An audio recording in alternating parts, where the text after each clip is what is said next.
எப்பவும் போல இலைய எத்தனை இலை இருந்தாலும் வரும் குட்டியூண்டு இலை. அது கஞ்ச பிசுனாரியாட்ட 2 தட்டுக்கு மட்டும் 2 தட்டுக்கு வரல. சரி பரவாயில்ல, நாங்கள் அப்படியே சாப்பிட்டுக்கலான்ட்டு வருங்க. எங்கள் அப்பா வந்துட்டு இருக்கிற அப்படியாம்மா. சக்தியும் வந்து ஒர்க் முடிச்சுட்டு மதியம் வந்துடுவேன்னு சொன்னாங்க. இப்போ நாங்கள் காலையில் சாப்பாடு இல்லை, மதிய சாப்பாடு ஆயிரும் போல இருக்குது. 11 மணி ஆயிடுச்சுன்னு நினைக்கிறேன். சூடாக சாப்பாடும் சூடாக வெள்ளாட்டு கறியும் குழம்பு மூத்தி. இன்னைக்கு வந்து இதுதான் நம்ம வீட்டு ஸ்பெஷல். பார்க்கும்போது நல்லா இருக்குதுல்ல இலையில வச்சதுனால. இங்கே பாருங்க, எலும்பு ரசம் இங்கே வந்து ரெடி ஆயிடுச்சு. இது வந்து லாஸ்டா. ஓகேவா?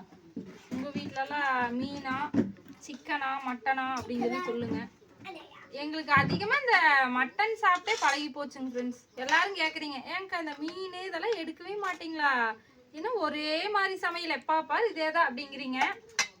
எங்களுக்கு அது சாப்பிட்டு சாப்பிட்டு பழகி. எங்கள் ஊர் சைடே அதிகமாக அப்படி தான்.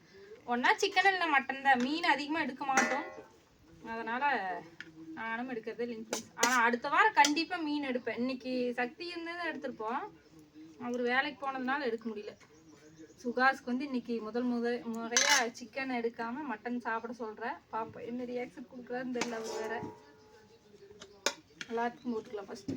வாங்க ஃப்ரெண்ட்ஸ், நம்ம வீட்டில் வந்து மட்டன் குழம்பு சாப்பிடலாம் வாங்க.